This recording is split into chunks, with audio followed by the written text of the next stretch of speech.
মানুষের দুই নৌকায় পা দিয়ে চলা স্বভাব, তারা কখনো সাফল্য অর্জন করতে পারে না। কিছু মুখোশধারী মানুষ জীবনে আসে বলেই বোঝা যায় যে সবাই বিশ্বাসের যোগ্য নয়। যারা হিংসুক হয় তারা এই চিন্তাতেই শুকিয়ে যায় যে তার প্রতিবেশী কেন এত সুখী। শুধু পোশাক নয়, ঘরবাড়ি নয়, মনটাও পরিষ্কার রাখতে হয়, কারণ শেষ হিসাবটা অর্থের নয়, কর্মের হবে। পৃথিবীর সব থেকে কঠিন ভাষা হলো চোখের ভাষা। এই ভাষা বোঝার যোগ্যতা সবার থাকে না, অনুভূতি দরকার হয়।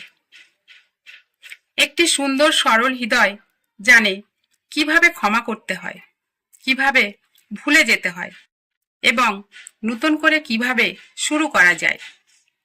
মানুষের হৃদয় এমন অনেক কিছু অনুভব করে যা চোখ দেখতে পায় না, কান শুনতে পারে না। অভিমান করে কি হবে বোঝার ক্ষমতা কজনের আছে? অভিমান জমতে জমতে একদিন পাথরের মতো শক্ত হয়ে অনেক কিছু হারিয়ে যায়। নিজের আত্মসম্মান বাঁচাতে একা থাকা ভালো। একা থাকা খারাপ কিছু নয়। চাঁদ একা তবুও জ্বলজ্বল করে। শত্রু কখনো দূরের মানুষ হয় না।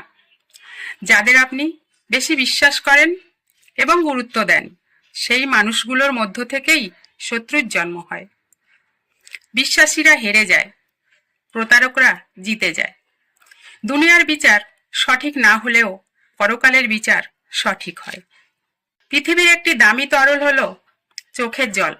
এর মধ্যে রয়েছে 1% জল, 99% মনের অনুভূতি।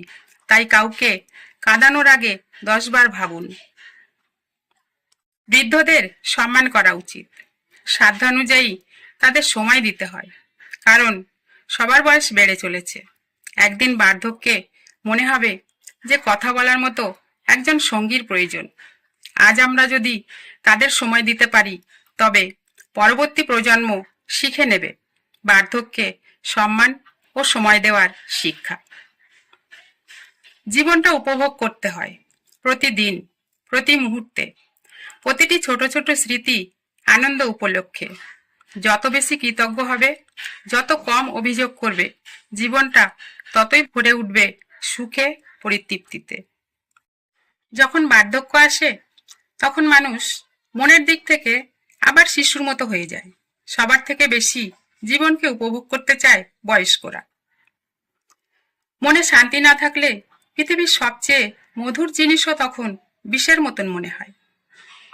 সব পেয়ে গেলে তো জীবন এমনিতেই নষ্ট হয়। তাই সৃষ্টিকর্তা অভাবে রাখেন, কাউকে টাকা পয়সা, কাউকে রূপের, কাউকে এক মুঠো ভাতের, আর কাউকে এক ফোঁটা শান্তির। জীবনে ব্যস্ত থাকা প্রয়োজন। ব্যস্ততার মাঝেও অনেক সমস্যার সমাধান এমনিই হয়ে যায়। জীবনের মানসিক আঘাত ঘুণ পোকার মতো। ওপর থেকে কিছুই দেখা যায় না, কিন্তু ভেতরে তছনছ করে দেয়। শত ব্যস্ততার মধ্যেও প্রকৃতির আহ্বানকে প্রত্যাখ্যান না করে গুরুত্ব দিতে হয়। মানসিক চিন্তা থেকে নিজেকে দূরে সরিয়ে রাখতে ব্যস্ততম জীবনকে বেছে নেওয়াটাই বুদ্ধিমানের কাজ। বিপদের দিনে কজন আর থাকে পাশে, সুদিনে তো ভাত ছড়ালে কাকের দলও আসে। নিজেকে উন্নত করতে এতটা ব্যস্ত থাকা দরকার যাতে অন্যের সমালোচনা করার সময় না হয়। বিষণ্ণতাকে এড়িয়ে যেতে চাইলে নিজেকে ব্যস্ত রাখা ভালো উপায়। বিশ্বাসঘাতক মানুষদের অসম্মান বা অভিশাপ না দিয়ে ধন্যবাদ দিন, কারণ তারাই মানুষ চিনতে শেখায়। কারো শরীরে যদি সুস্থতা থাকে, তার মনে হবে বয়স আসলে একটা সংখ্যা মাত্র। ক্রমে বয়স বেড়ে গেলেও বিশেষ কিছু সমস্যা হবে না। শারীরিক সুস্থতা নিয়ে বার্ধক্যেও জীবন উপভোগ করা যায়। যে মানুষটি ভালো ব্যবহার জানে না, তার যত কিছুই থাকুক না কেন, প্রকৃতপক্ষে তার গর্ব করার মতো কিছুই নেই। বৃদ্ধরা সবকিছুই বিশ্বাস করে নেয়, মধ্যবয়স্করা সবকিছুই সন্দেহ করে, আর যুবক যারা, তারা সবকিছুই জানে। দায়িত্ব কর্তব্য শেখানো যায় না, সময় আর পরিস্থিতি মানুষকে দায়িত্ববান বানিয়ে দেয়। কিছু মানুষ আসে জীবনে যাদেরকে খুব বিশ্বাস করতে মন চায়, খুব ভরসা করতে ইচ্ছা করে। এক আকাশ বিশ্বাস নিয়ে ভরসা করার পর সেই মানুষটা এমনভাবে বিশ্বাস ভেঙে দিয়ে যায়, পরবর্তীতে কাউকে বিশ্বাস করার সাহস হয় না। ষড়যন্ত্র করে ষড়যন্ত্রকারীদের সফল হতে দেখিনি, তবে ধ্বংস হতে দেখেছি। অন্যকে অসম্মান করে কাউকে বড় হতে দেখিনি, তবে ঘৃণিত হতে দেখেছি। জীবন হোক অঙ্কের মতো, আনন্দ যোগ করে, হতাশা বিয়োগ করে, খুশি গুণ করে, দুঃখ ভাগ করে, সুন্দর একটা সমীকরণ দিয়ে জীবনের মান প্রকাশিত হোক।